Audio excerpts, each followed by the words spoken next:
안녕하세요. 생활법 하경미, 김경숙입니다. 지난 시간에는 고인이 남긴 재산에 대해서 이제 하는데 그 재산 중에 빚이 더 많을 경우 상속인들이 그 빚을 떠안지 않기 위해서 구제 절차로서 이제 우리가 가정법원의 상속 포기와 한정 승인 절차를 이용하는 방법에 대해서 그리고 주의할 점에 대해서 말씀을 드렸습니다. 그러면 오늘은 상속 재산이 이제 빚보다는 받을 수 있는 상속 재산이 더 많은 경우에 상속인들 사이에 또 이제 상속인이 한두 명이 아니라 수인의 경우에 어떻게 분할하여 처분하는지 그에 대해서 알아보도록 하겠습니다. 그 상속인이 받을 수 있는 지분은 법으로 딱 정해져 있어요. 그렇죠. 민법 청구조에 보면 균등하게 분할하라. 같은 동순위. 동순위 1순위나 뭐 갈 때는 1대 1대 1대 1. 그리고 이제 돌아가신 분의 배우자가 있다.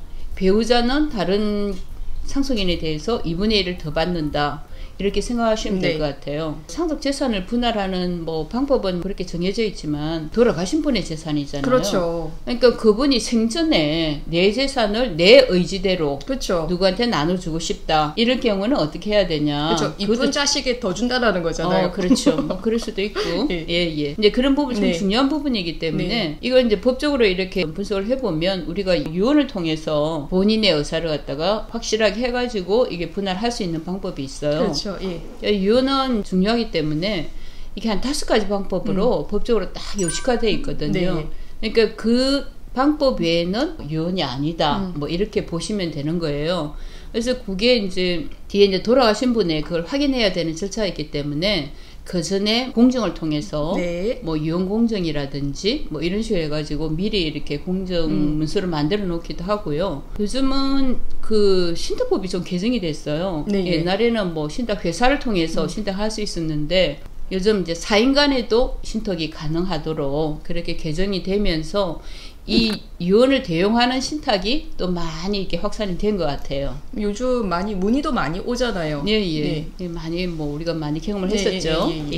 그다음에 이제 그 돌아가시고 난 다음에는 법정화돼 있지만은 그 협의해서 그 비율을 바꿀 수도 있어요. 그렇죠. 상속인들이 모두 모여서 서로 간에 이제 그 협의해서 분할이 아니라 다르게 그 비율을 바꿀 수도 있고요. 만약 어떤 사람이 이게 대해서 불만을 갖는다. 그러면 상속인 전원을 법정화 시켜가지고 상속재산 분할 심판 청구를 해볼 수도 있어요. 뭐 그런 식으로 상속재산이 분할이 된다 생각하시면 될 것 같네요.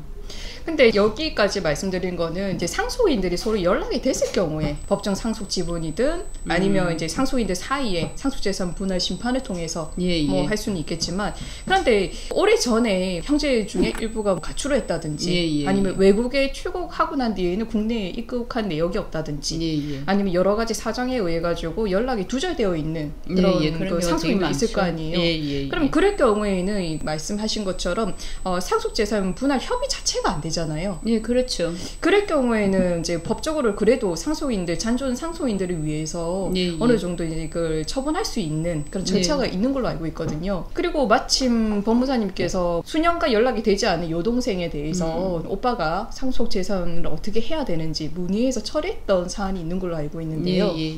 상속인 중에 일부가 연락이 안 된다. 그다음에 뭐 거의 뭐 찾을 수 없을 정도로 우리가 뭐 소위 이제 행방불명이 된 생사를 모를 정도로 이렇게 뭐 연락이 안 된다 할 경우에 부재자 재산 관리인이라 그래가지고 법원을 통해서 선임해서 그 재산을 관리하도록 할 수는 있어요.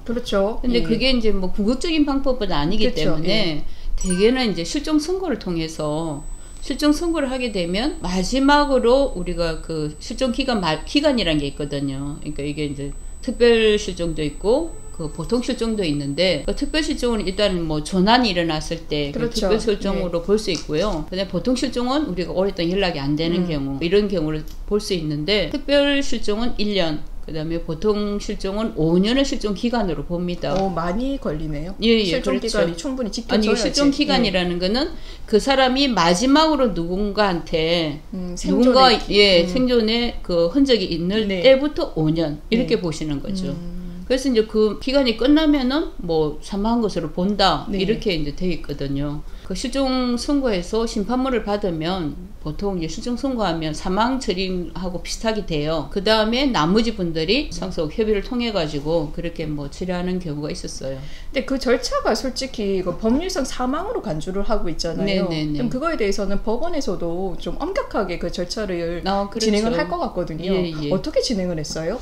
일단 우리가 신청을 하게 되면 법원에서는 이 사람의 흔적을 찾을 수 있는 데를 다 이렇게 사실 조회를 그렇죠. 해요. 예, 예. 그러니까 뭐 경찰서라든지 뭐 범죄조사도 해보고 그다음 출입국 사무를 통해서 외국에 이제 드나든 흔적이 있는지 네, 예. 외국으로 나갔다 하면은 국내에 언제 들어온 네. 적이 있는지 뭐 그런 거 다 이제 살펴보고요. 그다음에 뭐 국민건강보험공단 네. 거기서 이제 이 사람의 진료 기록 같은 걸 다 보고 통신사 통해서 이 사람이 뭐 요즘은 거의 다 핸드폰 다 갖고 그렇죠. 있잖아요. 예, 예. 그러니까 뭐 핸드폰을 소지한 경험이 있는지 그런 것도 보고 뭐 시청에서도 흔적이 있는지도 보고 여러 군데를 다 봐요.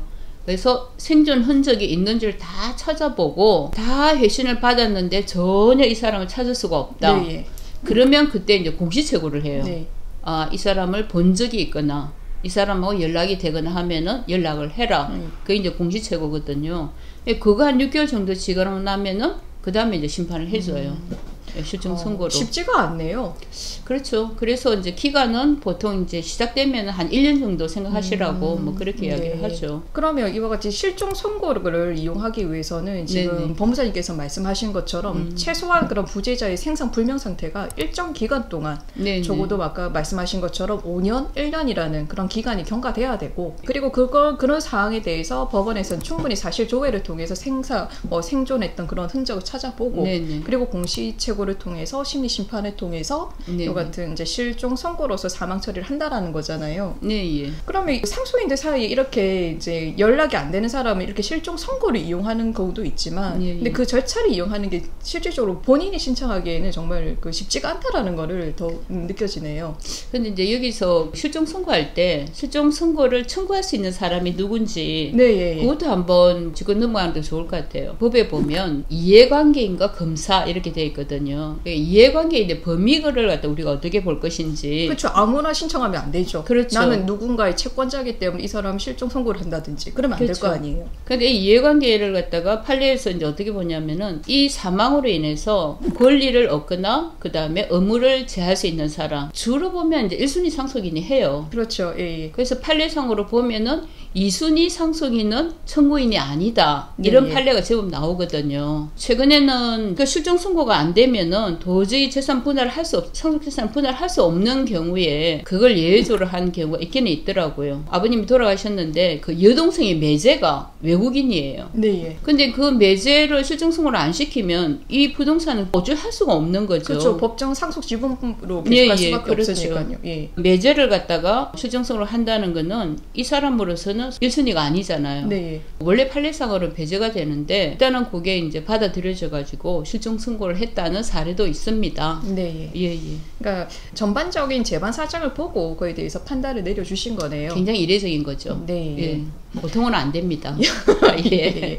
예. 지금까지 알아본 거는 상속인들 사이에 이제 연락이 되지 않았을 때 예, 이용하는 그렇죠. 방법으로 이제 법무사님께서 말씀하신 것처럼 예, 뭐 예. 부재자 재산 관리인이라든지 이제 실종 선고 예, 그리고 이제 협의가 안 됐을 경우에 청구하는 이제 상속 재산 분할 심판 청구가 있었는데 예, 예. 그러면 이게 아니라 상속인들이 전원이 다 있어요. 네네. 있는데 정상적인 의사 표현을 하지 못하는 경우도 있지 않겠습니까? 그렇죠. 뭐 예. 흔히 말하는 뭐 이제 치매 걸리신 분이 있다든지 그렇죠. 아니면 뭐 정신지체라든지 정신장애를 가지고 있어서 정상적으로 자기의 의사표현을 하지 못하는 경우 그럴 경우에도 우리가 상속 재산을 나눠야 되지 않겠습니까? 그럼요. 예, 그런 부분에 대해서도 이제 법원에서는 어느 정도 보호 절차가 있는 것으로 알고 있는데요. 네. 그럴 때는 이제 그분을 후견하는 성년 후견 제도를 이용해가지고 성년 후견인을 선임을 하고 그분이 다른 상속인들과 함께 협의해서 뭐 분할을 해야 된다 이렇게 생각하시면 될 것 같아요. 네, 그러면 여러분 그러면 성년 후견 제도에 대해서는 세분적으로 우리가 세분화되어 있다면 뭐 성년 후견인도 있고 한적 후견인도 있고